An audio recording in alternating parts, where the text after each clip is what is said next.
stop me if you've heard this one before. It's the story of Adam and Eve, and they live in the Garden of Eden. Oh, you have heard that one before.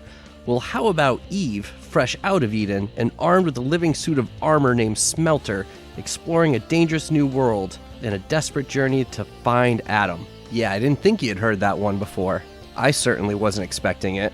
Exhardcore Gamer here, telling you about Smelter, the new game from X Plus Company Limited. Right away you know you're in for quite an adventure when this is the wacky story that starts everything off. Yes, it's actually Adam and Eve from the biblical story that are the main central characters of Smelter, as well as the titular character that is the living armor. Smelter is not an instance where you're just going to get a wacky story to kick things off in an intro and then you don't hear much afterwards. For fans of storytelling in video games, you will find that the action in Smelter will frequently stop for you to find out what's going to happen next in this grand adventure. For those of you who are not fans of story-heavy games, this would definitely be a little bit of a drag for you. While you can just keep mashing the buttons to skip the story as quickly as you can, you're still breaking up a lot of the pacing of the game itself. Fans of the classic SNES game ActRaiser will feel right at home with the mix of story, action platforming, and strategy.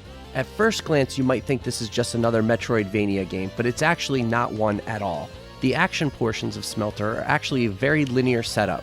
It uses the classic move from left to right, with the only minor exploration being to find hidden items and challenge trial rooms.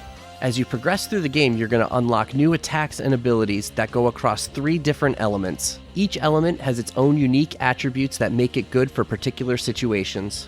Once you complete these levels, and especially when you do the challenge rooms, it unlocks resources that you use in the strategy portions. The strategy elements come in the game's world map. This brings some light, real-time strategy gameplay mechanics. This is where you're going to build housing for units, defenses, and explore to find more levels for action platforming, as well as a touch of some twin-stick shooting. It was here that I found that the difficulty and learning curve was a bit too steep for my liking.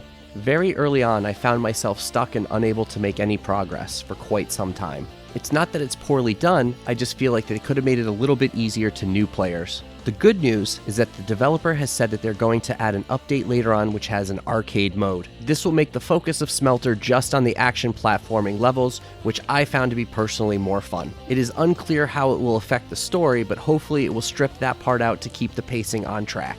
The music and sound effects are classic 16-bit era. I found myself just sitting at the title screen listening to the music while I was working on other stuff because I enjoyed it that much. Fans of the soundtrack will be happy to hear that that will be available as well.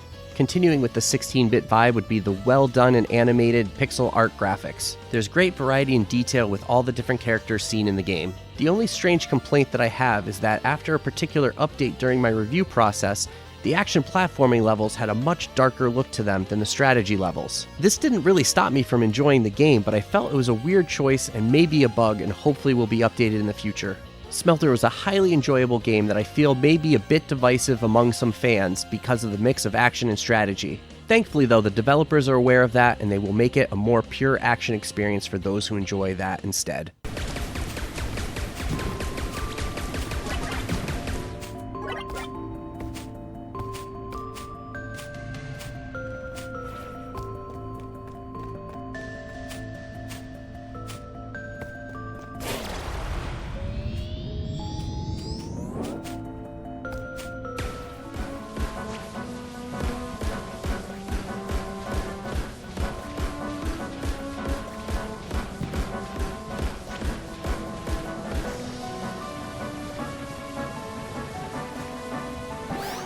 I want to thank everybody for watching, but I especially want to thank the Indie Warriors. Mitchell Hall, Kebelo, Bunny, Bill Tikaz, Christian Cruz, Strict9, Rosie Syntax, Chris Jackson, Nathan Moore, Peach, Adriana Amato, CJR, Jesse, Falco Lombardi, Wesley William Semple, and C. Coyle. I hope you enjoyed this review, and I'll see you next time.